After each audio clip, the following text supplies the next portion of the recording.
Sir Vijayamma గారు మరి ఆ మధ్య కొన్ని రూమర్స్ రావడం చూసాం. ఇటు అన్న కొడుకు కూతురికి సపోర్ట్ చేయకుండా అమెరికా వెళ్ళిపోయారని చెప్పేసి వార్తలు రావడం చూసాం. ఆ తర్వాత అయితే క్లారిటీ రాలేదు మరి ఎక్కడికి వెళ్ళారని చెప్పేసి. ఇప్పుడు విజయమ్మ గారికి సంబంధించి ఒక ఫోటో బయటకు వచ్చిందంట కదా, మరి ఆ ఫోటోలో ఏముంది? ఆ ఫోటోలో చూస్తే మరి విజయమ్మ గారు ఎక్కడ ఉన్నట్టు, మరి ఎలక్షన్స్ టైంలో ఏమన్నా వచ్చే ఛాన్స్ ఏమైనా కనిపిస్తుందా సార్? యా విజయమ్మ ఎక్కడికో పారిపోయిందని ఆ మధ్య వార్తలు వచ్చాయి. మనం కూడా చెప్పుకున్నాము. ఉమ్, ఎందుకంటే ఇక్కడ జగన్ వైపు ఉన్న ఒక సమస్య ఉంది, షర్మిల వైపు ఉన్న సమస్య ఉంది. ఇద్దరు ఆమెకు రెండు కళ్ళు లాంటి వాళ్ళు, ఇద్దరు కనబెట్టలే.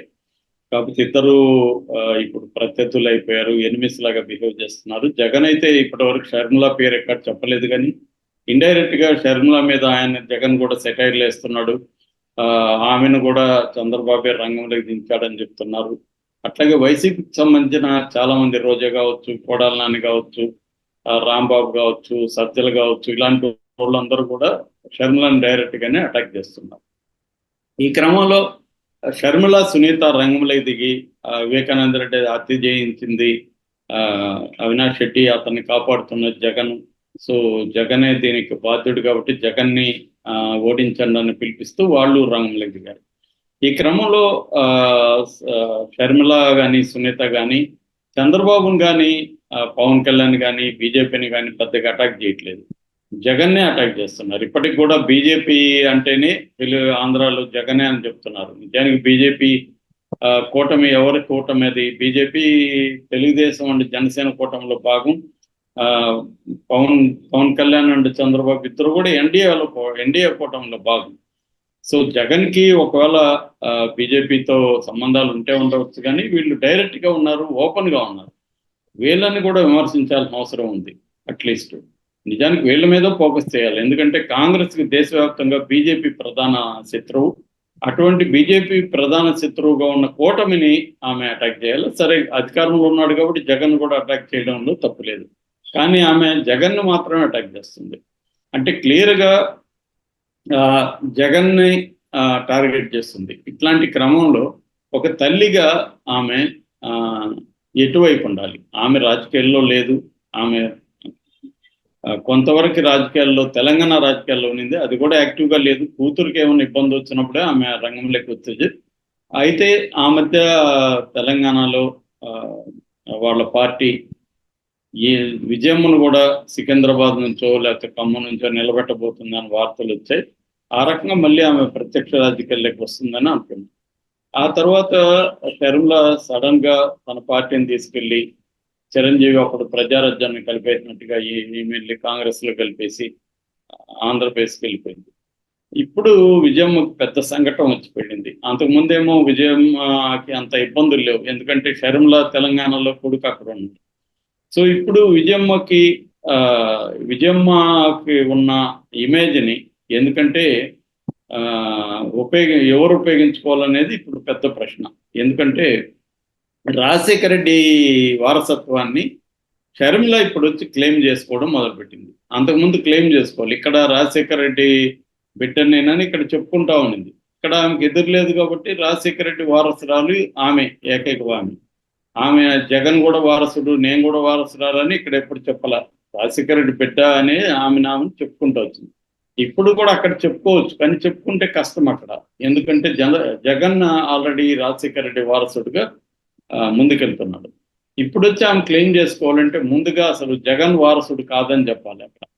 అంటే మేమిద్దరం కూడా వారసులమే, జగన్కి ఎంత రైట్ ఉందో నాకు అంత రైట్ ఉందని కూడా ఆమె చెప్పచ్చు, కానీ అది చెప్పట్లా. ఆమె అసలైన వారసురాలని నేనే, జగన్ కాదు, ఎందుకంటే రాజశేఖర రెడ్డి పథకాలు నేను తీసుకురాలేదని అని చెప్తూ ఉంది.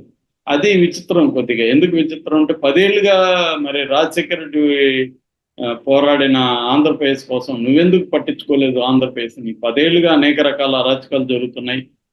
బీజేపీ రాష్ట్రానికి ఏం చేయట్లేదు, దాన్ని ఎవరు కూడా అడగట్లేదు, ప్రతిపక్షాలు అడగట్లేదు, జగన్ అడగట్లేదు, ఎవరు అడగట్లేనప్పుడు నువ్వెందుకు అడగలేదు? నువ్వెందుకు ఆంధ్రప్రదేశ్ గురించి పట్టించుకోలేదు?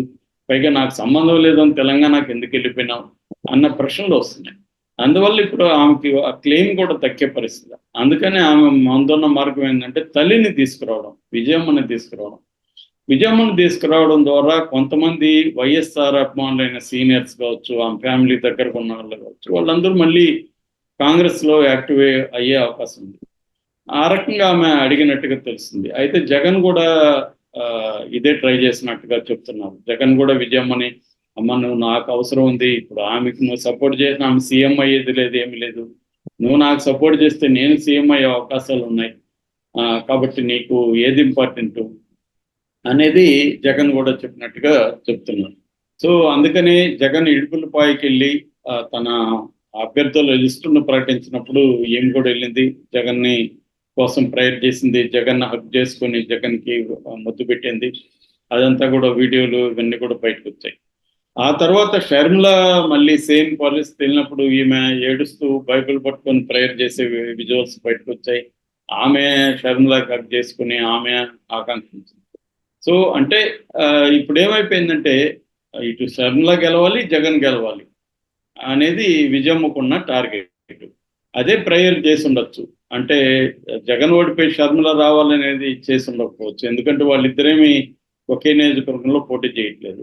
ఆమెకు కావాల్సింది షర్మిల ఎంపీగా గెలవడం, జగన్ సీఎం కావడం అనేది ఆమెకున్న లక్ష్యం విజయమ్మకి. ఆ రకం మనం అర్థం చేసుకోవచ్చు. సో ఈ లక్ష్యాన్ని నెరవేరాలంటే ఆమె ఎవరి సైడ్ ఉండకూడదు. ఎవరి సైడ్ అన్నా ఉంటే ఇప్పుడు జగన్ సైడ్ ఉంటే ఆ మేరకు షర్మిలకి నష్టం జరుగుతుంది, ఆ మేరకు షర్మిల అక్కడ ఎంపీ కావడానికి ఇబ్బంది అవుతుంది. అట్లాగే ఆమె షర్మిల వైపుకి వస్తే అది ఓవరాల్గా స్టేట్ వైడ్ ఇష్యూ అయిపోతుంది, జగన్కి విన్నింగ్ అవకాశాలకి దెబ్బగా తగ్గుతుంది. అందుకని ఆమె షర్మిల వైపు కూడా ఉండే అవకాశం లేదు. అందుకని ఆమె ఏం చేసిందంటే మేబీ జగన్కి చెప్పుంటుంది, షర్మిలకి చెప్పే వెళ్ళుండొచ్చు, లేదా వాళ్ళిద్దరిని ఈమె సలహా అడుగుండొచ్చు, ఏమిరా నేను చేయాలి ఇలాంటి పరిస్థితులు మీరే చెప్పండి అని. వాళ్ళిద్దరు కూడా సరే మా ఇద్దరి వైపున ఉండలేవు కాబట్టి నువ్వు వెళ్ళిపో అని చెప్పి ఉండొచ్చు. సో ఏదేమైనా ఈమె వెళ్ళిపోయింది అని పుకార్లు వచ్చాయి. అప్పుడు వెళ్ళిపోయిందా కాదా అనేది ఎవరికి కూడా కన్ఫర్మ్ కాలేదు. ఎందుకంటే ఏ రకమైన విజువల్ కానీ ఫోటోలు కానీ దొరకలేదు. ఈమె వెళ్ళడం చాలా జాగ్రత్తగా సీక్రెట్గానే వెళ్ళింది. మరి ఎలా వెళ్ళింది అనేది తెలియదు. బురకా వేసుకొని వెళ్ళిందా లేకపోతే ఎలా వెళ్ళింది తెలియదు. సో మొత్తానికి అయితే ఇప్పుడు ఒక ఫోటో బయటకు వచ్చింది అఫీషియల్గా. అదేంటంటే వాళ్ళ మనవడు షర్మిల కొడుకు వైఎస్ రాజారెడ్డి, అతను పెళ్లి చేసుకున్నాడు ప్రియా అట్లూరిని. అది మనకు తెలిసిందే. వాళ్ళిద్దరూ అమెరికాలో ఉంటున్నారు. వాళ్ళతో పాటు షర్మిల కూతురు అంజలి రెడ్డి కూడా అమెరికాలో ఉంటుంది. వాళ్ళ దగ్గరికి వెళ్ళింది అని మనకు అర్థం. అంటే ఈమె ఇప్పటివరకు షర్మిలతో ఇక్కడ షర్మిల ఫ్యామిలీలో ఉంది, మళ్ళీ కూడా షర్మిల ఫ్యామిలీ దగ్గరికే వెళ్ళింది. అంటే ఈమె ఇప్పటికి కూడా తల్లిగా కన్న కూతురికే అండగా ఉన్నట్టుగా మనం అర్థం చేసుకోవచ్చు. పొలిటికల్గా కాదు, పొలిటికల్గా ఇద్దరికీ ఆమె సపోర్టు ఉంది. కానీ ఒక ఫ్యామిలీ విషయానికి వస్తే ఇప్పటికి కూడా ఆమె కన్న కూతురికి అండగా ఉండడం, కొడుకు అది మనవడు మనవరాలకి అక్కడ వెళ్ళి కొంతకాలం వాళ్ళకి కొత్తగా పెళ్ళయింది కాబట్టి వాళ్ళకి అవసరం ఉండే అవకాశం ఉంది. సో అలాగా ఆమె వాళ్ళకి ఏదైనా ఇష్యూస్ వచ్చినప్పుడు గైడ్ చేయడం కావచ్చు, కొన్ని ఇబ్బందులు ఉన్నప్పుడు తీర్చడం కావచ్చు, అలాగా అది కూడా జరుగుతుంది. అట్ ద సేమ్ టైం ఇక్కడ ఉంటే ఏదో ఒక సమస్య ఎవడో ఒకటి మీడియా వాళ్ళు ఏదో ఒకటి హైలైట్ చేస్తుంటారు. వెళ్ళిపోతే వెళ్ళిపోయిందని చెప్తారు తప్ప ఇంకేముండదు. సో ఒక పెట్టెకి రెండు దెబ్బల్లా, ఒక దెబ్బకి రెండు పెట్టెల్లాగా ఆమె వెళ్ళిపోవడం అనేది ఈ రకంగా కలిసి వచ్చినట్టుగా అర్థం చేసుకోవచ్చు. ఏదేమైనా ఆమె కుటుంబ పరంగా తీసుకున్నప్పుడు షర్మిలకి అండగా నిలబడింది. అందుకే మొన్న ఆమె బర్త్డే కూడా షర్మిల చాలా సుదీర్ఘమైన పోస్ట్ పెట్టింది. జగన్ మాత్రం జస్ట్ శుభాకాంక్షలు చెప్పి ఊరుకున్నాడు. అంటే క్లియర్గా ఆమె బయోగ్రఫీలో కూడా ఏం రాసుకునిందంటే ఆటోబయోగ్రఫీలో షర్మిలను ప్రేమతో పెంచాడు వైఎస్ఆర్, జగన్ను బాధ్యతతో పెంచాడు. చిన్నప్పుడు షర్మిల దగ్గర ప్రతిరోజు లెక్క పెట్టి 100 ముద్దులు పెట్టించుకొని వెళ్ళేవాడు వైఎస్ఆర్.